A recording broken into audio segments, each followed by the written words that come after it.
Students, तो आज का जो हमारा टॉपिक है बेसिक्स इन सी लैंग्वेज। इसके पहले भी हम लोग इसके फंडामेंटल कॉन्सेप्ट और बेसिक्स पे हम लोग लेक्चर ले चुके हैं। तो उसी क्रम में हम लोग आगे बढ़ते हैं और बेसिक्स इन सी लैंग्वेज के बारे में डिटेल में हम लोग सीखते हैं। कुछ यहाँ पे कुछ प्रैक्टिकल एग्जांपल भी लेकर चलेंगे और एक प्रोग्राम बना के हम लोग इस पे प्रैक्टिकल में हम लोग एक सीखेंगे कि कैसे हम लोग इस सी लैंग्वेज में प्रोग्राम क्रिएट करते हैं, उसको कैसे कंपाइल करते हैं और कैसे उसको रन करते हैं। ठीक है। कंटेंट्स। तो आज जो हम लोग इस लेक्चर में जो टॉपिक जो कंटेंट्स कवर करेंगे, features of C language, first C program, compile and run C program, C syntax rules, keywords and identifiers, और उसके आगे है ऑपरेटर इन सी लैंग्वेज। तो बेसिकली यहाँ पे यदि हम कहें कि हम सी लैंग्वेज क्यों पढ़ रहे हैं या हम सी लैंग्वेज क्यों यूज करें, ऐसा क्या है कि सी लैंग्वेज को इतना इम्पोर्टेंट बनाता है, तो उसके फीचर से हम यहाँ सीखते हैं कि सी लैंग्वेज इतना इम्पोर्टेंट क्यों है और उसके फीचर्स क्या क्या हैं। तो सी लैंग्वेज जो है एक रोबस्ट लैंग्वेज है।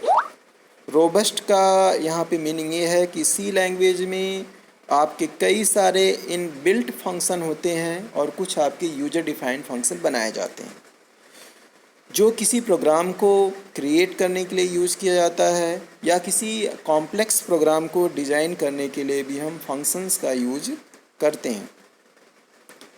दूसरा है इसका फीचर्स। सी लैंग्वेज ये एक मिडिल लैंग्वेज हम भी बोल सकते हैं असेंबली लैंग्वेज और हाई लेवल लैंग्वेज के बीच में। बेसिकली ये एक स्ट्रक्चर्ड प्रोग्रामिंग लैंग्वेज है। तो ये दोनों लैंग्वेज के फीचर्स को कंसिस्ट करता है, कंटेन करता है। असेंबली लैंग्वेज प्रोग्रामिंग और हाई लेवल लैंग्वेज प्रोग्रामिंग दोनों के फीचर्स को ये रिटेन करता है सी लैंग्वेज। सी लैंग्वेज एक एफिशिएंट लैंग्वेज है। हम ये कह सकते हैं कि सी लैंग्वेज एक आपका एक फास्ट, एक एफिशिएंट लैंग्वेज है प्रोग्रामिंग के लिए, सिस्टम प्रोग्रामिंग के लिए, और इसमें कई सारे आपके डेटा टाइप्स और ऑपरेटर्स यूज होते हैं। तो there are many varieties of data types and many types of operators are used in C language. अगला जो फीचर है सी लैंग्वेज का, जो सबसे इम्पॉर्टेंट फीचर है, C is highly portable language. C is highly portable language. क्यों portable है? हम ये कह सकते हैं कि एक यूज़र है, एक प्रोग्रामर है, वो एक मशीन पे अपना प्रोग्राम बनाता है सी लैंग्वेज का, और वो चाहता है किसी दूसरे मशीन पे उस प्रोग्राम को रन कराना, एग्जीक्यूट करना। तो ईजिली वो पोर्टेबल है, ईजिली उसको कैरी कर सकता है, उस कोड को, उस प्रोग्राम को दूसरे मशीन पे ले आकर रन कर सकता है। इसीलिए हम सी लैंग्वेज को बोलते हैं highly portable language. Without modification और little modification a programmer can run code from one machine to another machine, can carry code from one machine to another machine. Another important feature of C language, C program, is its ability to extend itself. बहुत ही important feature है extend itself। इसका मतलब ये है यदि कोई नई चीज़ आती है, कोई नया फीचर आता है, तो सी लैंग्वेज अपने आप को एक्सटेंड कर लेता है, उस फीचर्स को अपने अंदर इंक्लूड कर लेता है अपने सी लाइब्रेरी में। इसीलिए हम सी को बोलते हैं कि इसके अंदर जो फीचर्स है अपने आप को खुद एक्सटेंड करता है। A C program is basically a collection of functions. तो सी प्रोग्राम क्या है? Collection of functions. कई सारे आपके फंक्शंस यूज होते हैं। कुछ लाइब्रेरी फंक्शंस हैं जिसको प्री डिफाइंड फंक्शन भी बोलते हैं। कुछ आपके यूजर डिफाइंड फंक्शन है जो यूजर अपने नीड, अपने रिक्वायरमेंट के लिए क्रिएट करता है, उसको यूजर डिफाइंड फंक्शन बोलते हैं। तो C language consist many functions like library functions, predefined function and user defined function. C language is the most widely used language in operating systems and embedded system development today.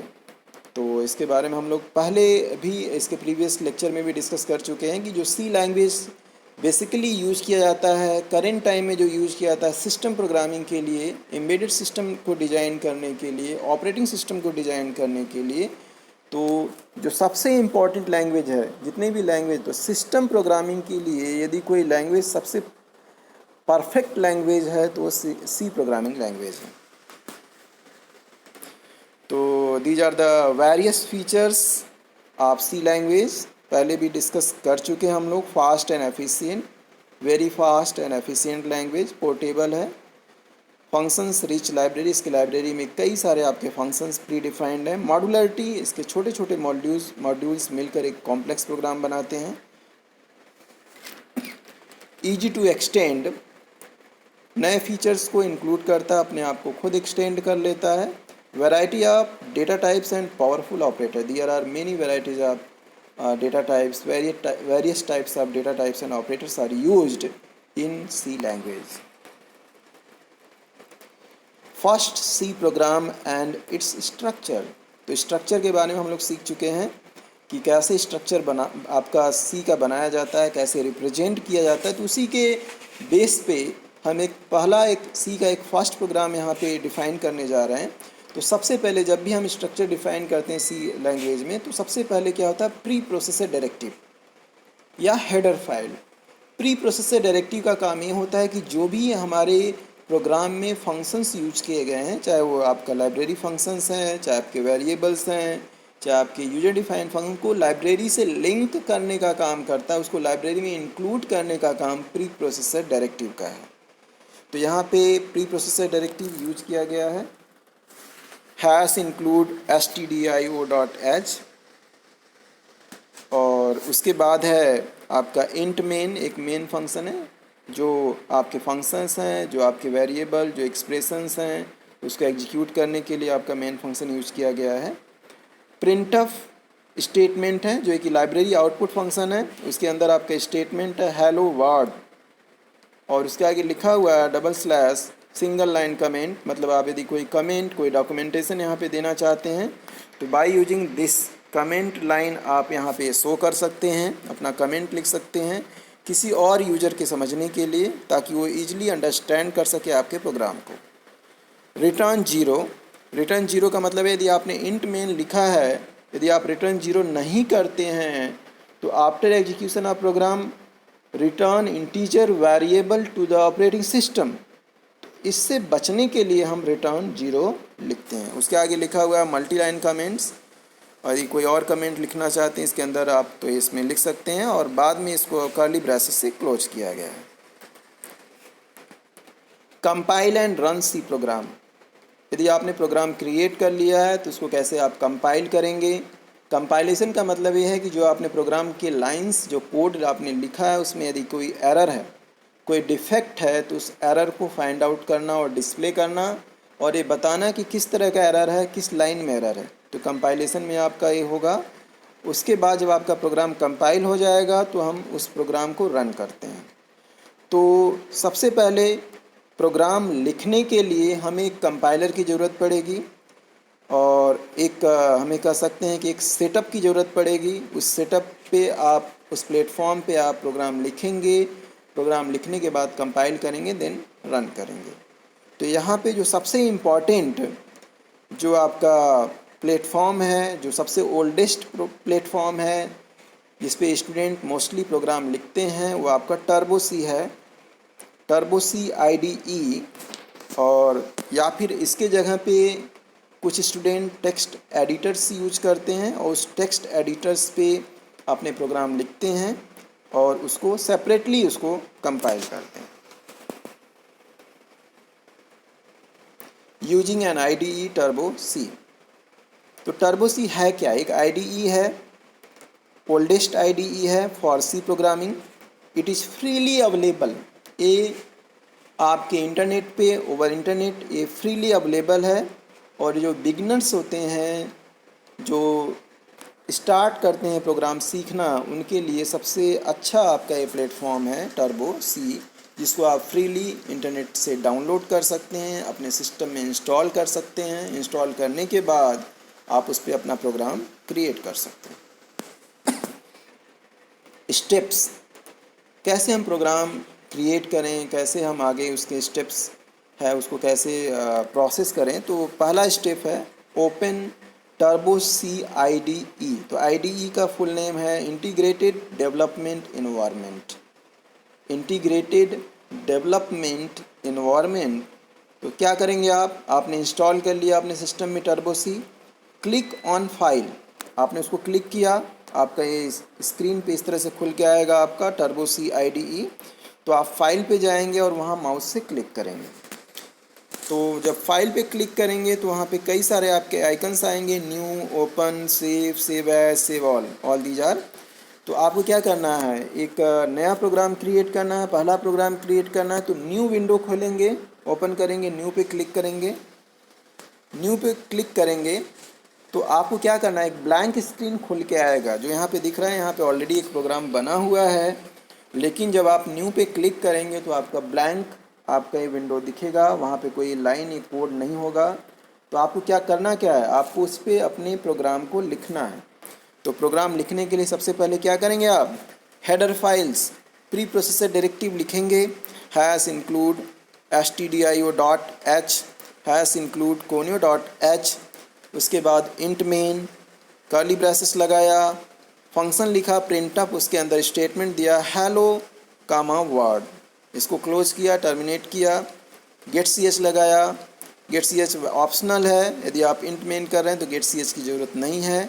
फिर return 0 कर दिया और curly braces को close कर दिया। ये आपने programme लिख लिया एज इट इज़। इसी प्रोग्राम को आप भी अपने सिस्टम पे टर्बो सी इंस्टॉल करिए। उस पर टर्बो सी इंस्टॉल करने के बाद आप इस प्रोग्राम को लिखिए और ख़ुद प्रैक्टिकल करिए। जब आप खुद लिखेंगे प्रोग्राम, खुद क्रिएट करेंगे, उसको एग्जीक्यूट करेंगे तो आप सीखेंगे। यदि कोई गलती होगी, कोई एरर होगा तो कंपाइलेशन में वो शो करेगा, बताएगा। तो स्टेप 3, क्लिक ऑन कंपाइल और प्रेस Alt + F9। तो अब आपने प्रोग्राम लिख लिया। अब आप एक चेक करना चाहते हैं कि आपने जो प्रोग्राम लिखा है उसके लाइन ऑफ कोड सही हैं या उसमें कोई एरर है। तो आप क्या करेंगे, उसको कंपाइल करेंगे। और कंपाइल करने के लिए शॉर्टकट की है Alt + F9। कीबोर्ड से आप Alt + F9 दोनों एक साथ प्रेस करेंगे, आपका प्रोग्राम कंपाइल होगा। यदि कोई एरर होगा तो वो बताएगा। और आप माउस से भी कंपाइल कर सकते हैं। स्क्रीन पे आपके आइकन्स बने हुए हैं, कंपाइल पे जाएंगे और Alt + F9 उस पर आप लिखा हुआ है, कंपाइल पे आप सीधे माउस से क्लिक कर देंगे तो आपका प्रोग्राम कंपाइल हो जाएगा। After compilation step 4, click on run और press Ctrl + F9 to run the code. अब रन करना है आपको अपने प्रोग्राम को। तो रन करने के लिए जो शॉर्टकट की है, जो आप कीबोर्ड से प्रेस करेंगे, Ctrl + F9, याद रखिएगा। कंपाइल करने के लिए Alt + F9, रन करने के लिए Ctrl + F9 to run the code. और जब इसको रन करेंगे या फिर डायरेक्टली माउस से भी रन पे जाके आप इसको रन करा सकते हैं। तो रन करने पे जो आपने स्टेटमेंट दिया था प्रिंटफ स्टेटमेंट के अंदर हेलो वर्ड, वो आपके कंसोल स्क्रीन पे यहाँ जो ब्लैक स्क्रीन शो कर रहा है यहाँ पे उस पर लिख के आएगा, डिस्प्ले होके आएगा। आउटपुट आपका आएगा हेलो कामा वर्ड।